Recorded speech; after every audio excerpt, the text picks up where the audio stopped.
Ah, the old tale of Mad Jack Mytton himself. I remember Jack. There are so many tales to tell about the odd fellow. He once arrived at a dinner party riding a ferocious grizzly bear. After dinner, he set his shirt on fire, as he believed it would cure his hiccups.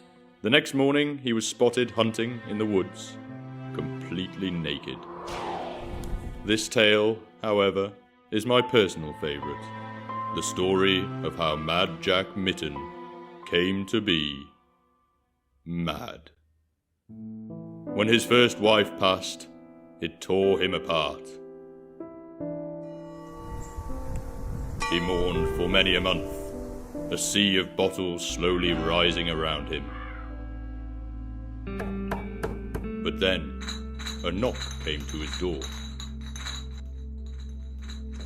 In front of him stood a woman of angelic beauty. "Would you like to purchase a love lily? Only half a sprocket?" she asked. From that moment, he knew that this woman deserved all he could give her. The next day, the flower girl strolled along with a friend as Jack spied from a distance. As they strolled through the gloomy woods, she spoke of longing for a nicer home, with all kinds of beautiful flowers and unusual plants. Sadly, only weeds could grow in the dry soil. Jack thought long and hard, but soon he hatched a plan. "My lady deserves a lake, and I know how to get one for her."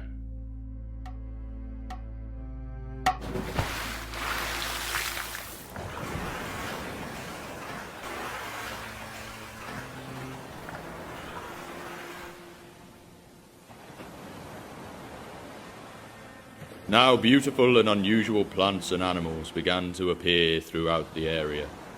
Jack had given his love the home she deserved. The next morning in her kitchen, Jack spied through the window as the flower girl accidentally smashed a cup. Sadly, this was her one and only cup, as she could never afford to indulge in expensive crockery. "She deserves so much more. Her clothes should be made of fine silk, and she should dine on the finest of foods. She deserves to be the wealthiest lady in England.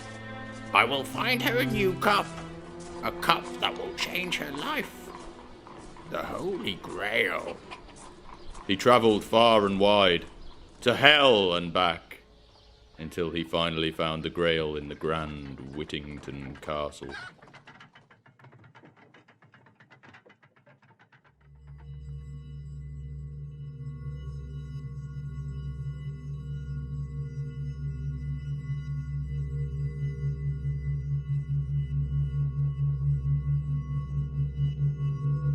Jack claimed it from its ancient chamber and fled from the castle.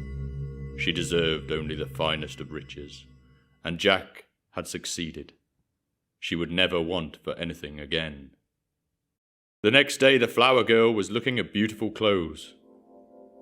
Her friends dressed in the most extravagant attire. However, the flower girl didn't care for such things. She spoke of her longing to have a child. "My lady deserves a child. What is the point of a beautiful home and infinite wealth if you don't have a family to share it with? I will find her a child, and I know how to get one." Jack made a visit to the Witch of the Lake. At night, the witch's bright green teeth would appear deep in the dark water, if you looked close enough. She had a large family of children. Jack snuck into her watery abode draped in seaweed. He smeared bright green moss on his teeth. He looked just like the witch, and tricked 3 of the witch's children into following him.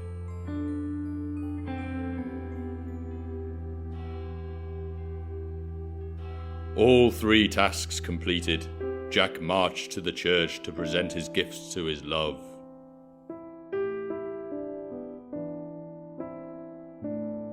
But when he arrived, it dawned on him that she was instead betrothed to another man. Furious and confused, Jack stormed up the bell tower. I rang the bell with all my might and I howled, "Everything I did for you and nothing in return." And with one final tug, The great bell crashed out of the tower and tumbled down the hill into the mere.